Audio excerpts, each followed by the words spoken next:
as autumn ends and we go into winter, it's time to clear up the garden and make sure that all the plants are happy and going to be safe over the winter.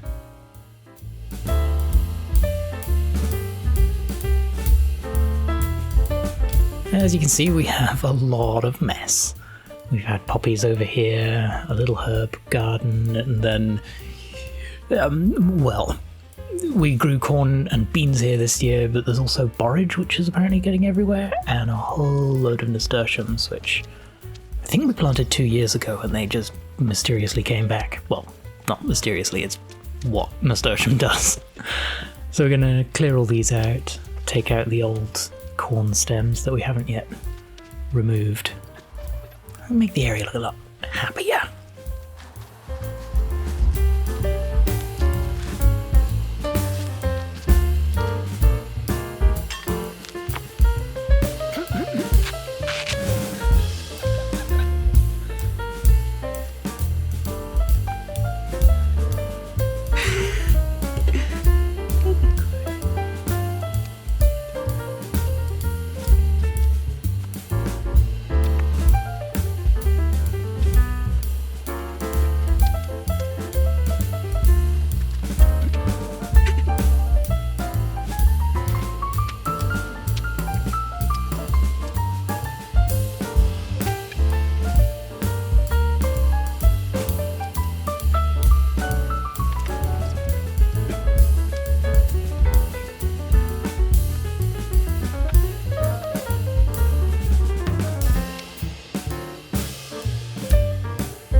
Now we're clearing out the herb bed. We've been slowly working on building this up over a few years.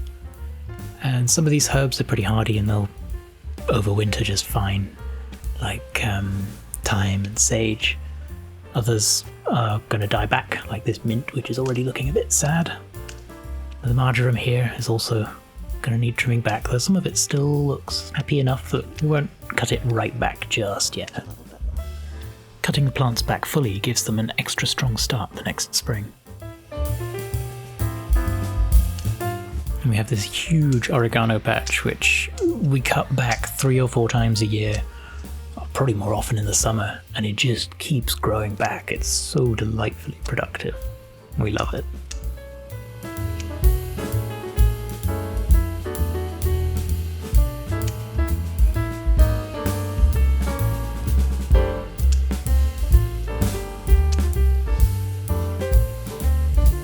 We'll take all of the plants that we've been trimming back and dehydrate them inside later.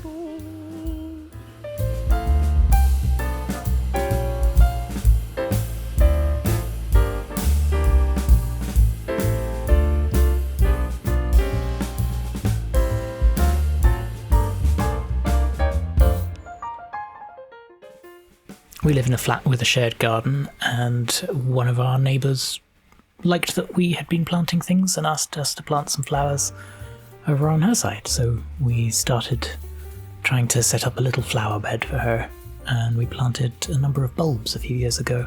And those keep coming back each year and they're brilliant. But this year we've been adding to it, so there were some sweet peas and there's some heather in there as well now. But the grass keeps coming back, so we have to keep digging that up and pulling the grass out. And this year we've got an idea to hopefully help keep that at bay.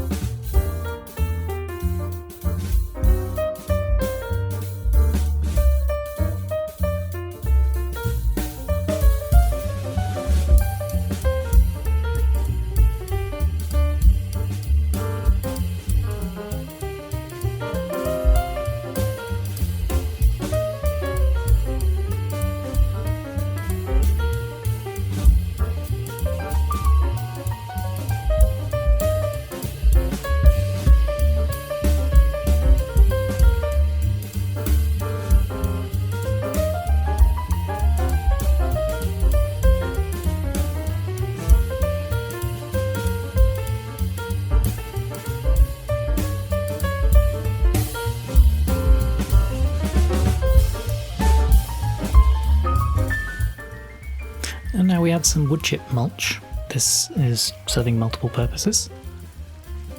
It'll help protect the plant roots from frost. It adds nutrients back into the soil. It will prevent weed growth, and I'm hoping it'll prevent grass in this area. We'll probably still need to attack that.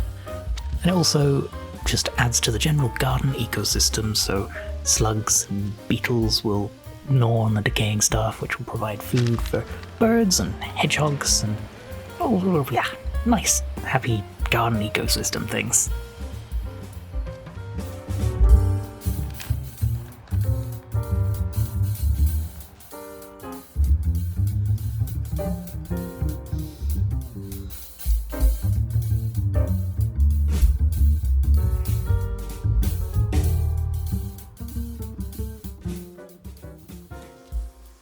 Would you like some mint?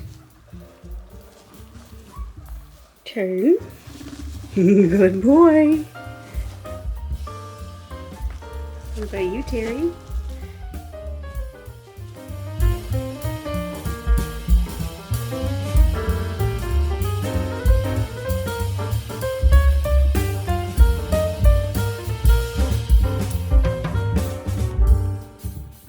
Now for drying the herbs. My first task is to submerge them in a bowl of water and let them soak for a few minutes. This helps loosen any bugs and dirt that might be on them. I shake them around a bit and then drain them onto a dish towel. From there, I place them on the dehydrator trays, breaking them into smaller pieces when needed to make everything fit nicely. You don't want to overcrowd them in there, or there won't be enough space to let the hot air flow around them and dry everything nicely.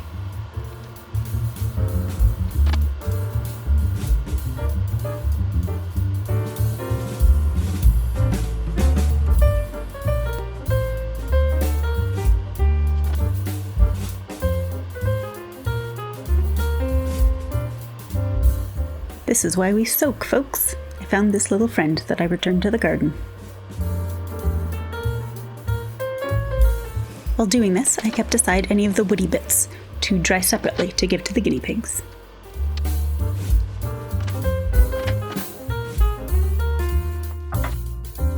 Nice and dry now, I take them out of the machine.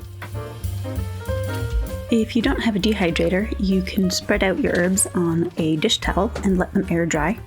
Or you can spread them out on a baking tray and put them in the oven on a very, very low temperature. If you're uncertain how to go about doing that, look up tips online. You definitely aren't the only herb-loving person out there who doesn't have a dehydrator.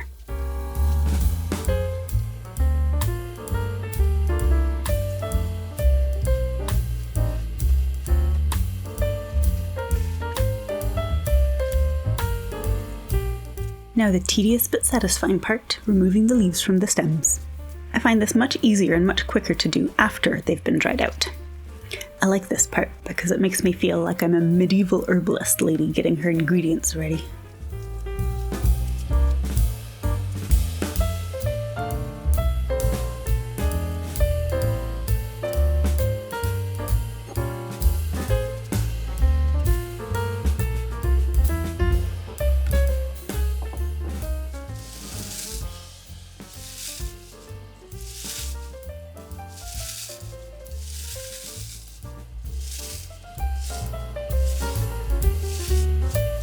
You can definitely do this part with a food processor, but I just find it so much more fun to do this way.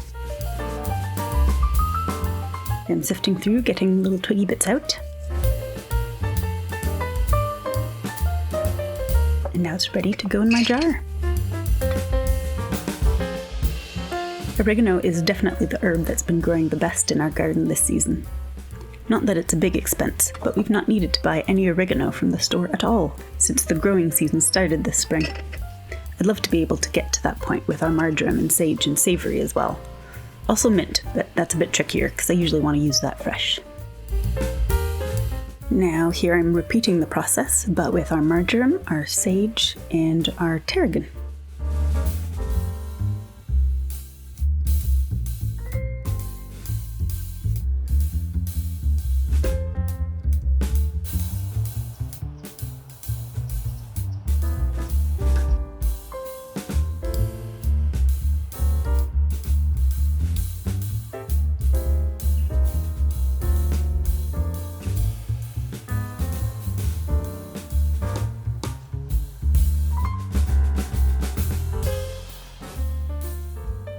Now to see if the guinea pigs will even want what I kept aside for them. Do you want it? Oh yeah, excellent.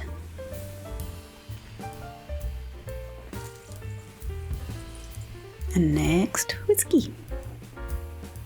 Oh my god, croissant mode activated.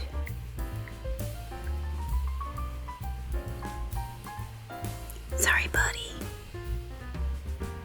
Do you want it? Yay! Success all around. Do happy guinea pigs.